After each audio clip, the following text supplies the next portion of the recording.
अगर आप भी एक ऐसे इंडिविजुअल हैं जिनको क्लाइमेट चेंज बहुत इम्पैक्ट करता है, आप ग्लोबल वार्मिंग से बहुत टेंस्ड हैं, लेकिन साथ साथ आपको पैसे भी बनाने हैं, तो ये वीडियो आप एंड तक जरूर देखिएगा, because we have got something for you जो आपके क्लाइमेट चेंज वाले पर्सन को भी सेटिस्फाई करेगा, प्लस आपके मनी मेकिंग माइंड को भी सेटिस्फाई करेगा। इसलिए वीडियो एंड तक जरूर देखिएगा। Right now we are talking about ESG funds. E यानी एनवायरमेंट, S यानी सोशल एंड G यानी गवर्नेंस। ESG फंड्स ये वो फंड्स होते हैं जो इन तीनों ही एस्पेक्ट्स के ऊपर काम करते हैं, और दूसरी तरफ ऐसा कोई काम नहीं करते जो इन तीनों एस्पेक्ट्स के खिलाफ हो, यानी environment, social and governance practices के खिलाफ।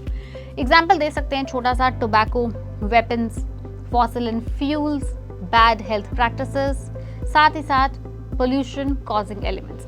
ये वो फंड होता है जो इनमें से किसी भी तरह की कंपनी के अंदर इन्वेस्ट नहीं करता। इन्वेस्ट किस में करता है? Environment, social and good governance practices वाली कंपनी के अंदर। Now the main part, should you invest in ESG funds और यू शुड नॉट। क्या आपको ESG फंड के अंदर इन्वेस्ट करना चाहिए?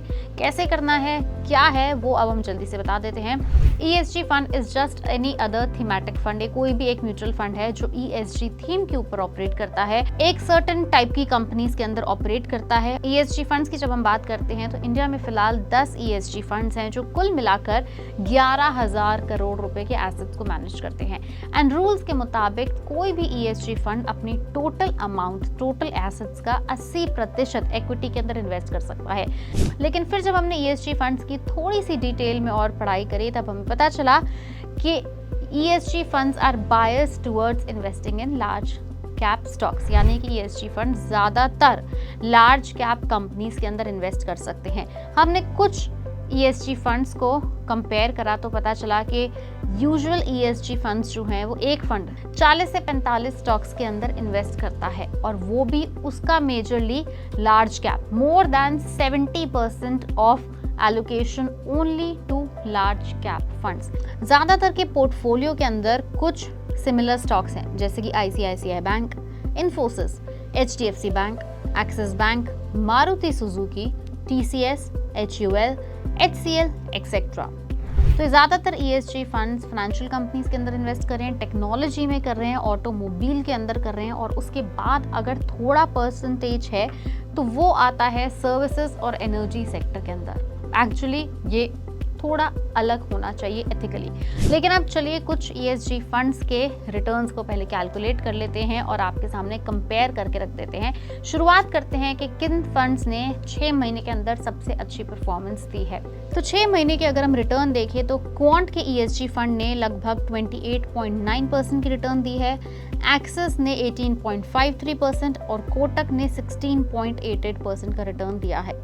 एक साल की वहीं अगर हम बात करें तो नंबर 1 फिर से क्वांट है जिसने 49% रिटर्न दिया है, कोटक जिसने 32% रिटर्न दिया है, and third comes axis strategy ESG funds जिसने 29% रिटर्न दिया है अपने इन्वेस्टर्स को। आखिरी है 3 साल। 3 साल के अंदर अगेन क्वांट इज नंबर 1, 32.62% का रिटर्न दिया है, कोटक जिसने 14.9% का रिटर्न दिया है, एंड आदित्य जिसने 14.57% का रिटर्न दिया है। अब ये थे 3 रैंडमली सेलेक्ट किए हुए ESG फंड्स और उनके 3 पैरामीटर्स का ग्रोथ रिटर्न, जो कि हमने आपके सामने क्लियर रख दिया। लेकिन अब सोचने वाली बात ये है कि एक पर्टिकुलर फंड ऐसा क्या कर रहा है जो बाकी के 3 फंड्स नहीं कर पा रहे और इतना ज़्यादा रिटर्न क्यों दे रहा है।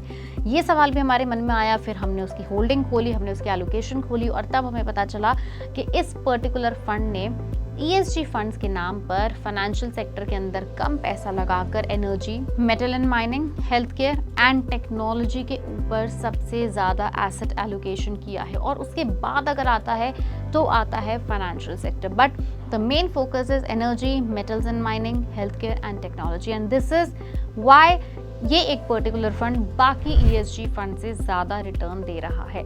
Now the choice is all yours. हमने आपको ESG फंड क्या होता है वो बताया, कौन सा फंड सबसे अच्छा रिटर्न दे रहा है वो बताया, लेकिन हाँ ध्यान में रहे अगर आप एक ESG फंड को किसी भी नॉर्मल अलग थीमेटिक फंड के साथ कंपेयर करेंगे तो राइट नहीं होगा, क्योंकि ESG fund theme based fund है जो एनवायरनमेंट, सोशल एंड गवर्नेंस के ऊपर इन्वेस्ट करता है। आप इसे किसी भी इंफ्रा, रियल या गोल्ड फंड के साथ कभी कंपेयर ना करें, उसकी खुद की ही कैटेगरी के दूसरे फंड्स के साथ कंपेयर करें। एक और बात याद रखें कि हमने जितने भी यहाँ फंड्स के नाम लिए वो सब हमने रैंडमली सेलेक्ट किए हैं। हम आपको किसी भी फंड के अंदर इन्वेस्ट करने या किसी पर्टिकुलर फंड के अंदर इन्वेस्ट ना करने की आपको यहाँ कोई सलाह नहीं दे रहे हैं। अगर आपको ऐसे और थीमेटिक फंड्स की जानकारी चाहिए, नाम डिटेल्स चाहिए, उसके लिए आपको फॉलो करना है, सब्सक्राइब करना है पैसा लाइफ। नहीं तो कमेंट सेक्शन में हमें टॉपिक लिखकर बताइए, हम जल्द ही वीडियो आपके लिए बनाकर लेकर आएंगे।